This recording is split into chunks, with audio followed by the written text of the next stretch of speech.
Mountain Express number 7 rolled gently into the rail yards of Carolina, her wheels clicking softly against the tracks.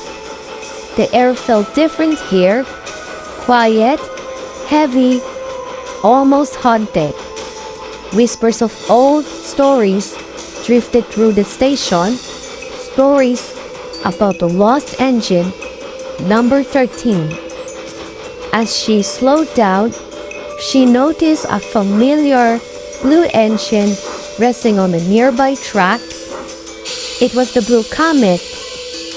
So, she stopped and let out a gentle chuff in front of her. "Hi," she said warmly. "What you doing?"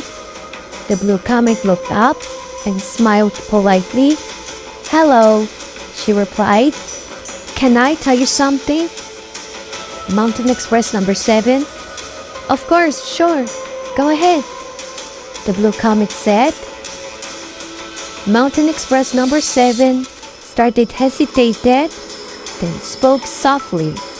"Do you know, there was once an engine who looked exactly like you, but his number was 13. The Blue Comet blinked in surprise. "Number 13? She repeated, and she fell silent, her eyes drifting as memories returned.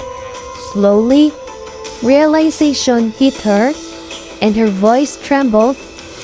"He was my brother," she said.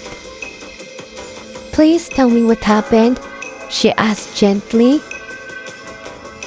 The Blue Comet sighed and moved nearer, her voice low and sad.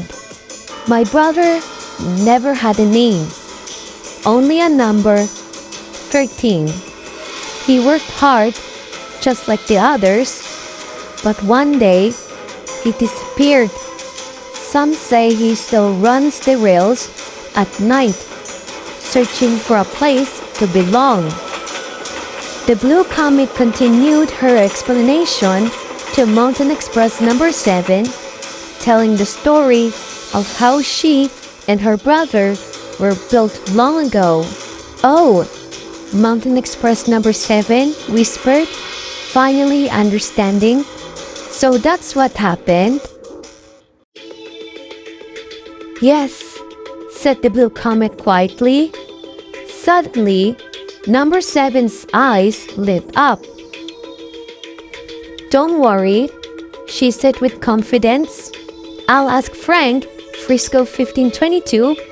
He's very good with brakes and with old railway mysterious." The Blue Comet smiled faintly. "Thank you," she said. With a determined puff of steam, Mountain Express number 7 blew her whistle and set off down the tracks, ready to uncover the truth behind the ghost train number 13. In St. Louis, San Francisco, the rail yard rested under a calm sky. Steam drifted lazily from the engines, and sheds echoed with quiet chatter.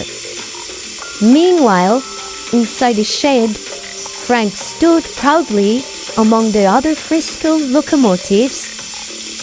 "Ah, what a relaxing day," Frank said with a chuckle. Suddenly, he noticed movement down the track. Mountain Express number 7 stopped right in front of him. "Hello, Frank," she said. "I need to ask you something.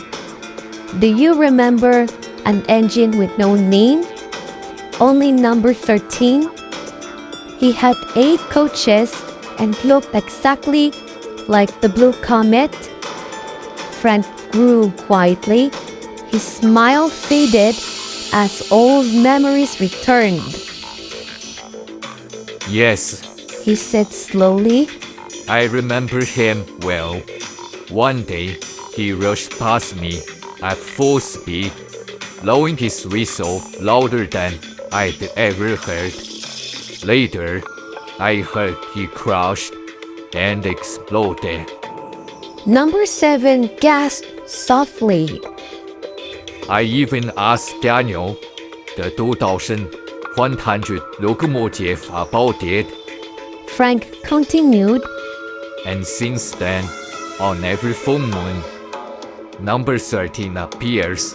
He races down the tracks, blows his ghostly whistle, and then vanishes into the night.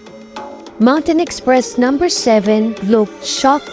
So that's why he was running so fast back in Pennsylvania, she whispered. Yes, Frank replied. Then he asked gently.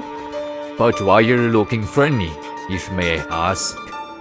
Number 7 straightened with determination. Because I need your help. I want you to help apply the brakes, so number 13 can finally stop running. Frank nodded. I understand. With a powerful clang, Mountain Express number 7 coupled up with Frisco 1522. Together, they rolled out of the yard, steam rising as they headed toward the Pennsylvania Railroad, ready to face the ghost train at last.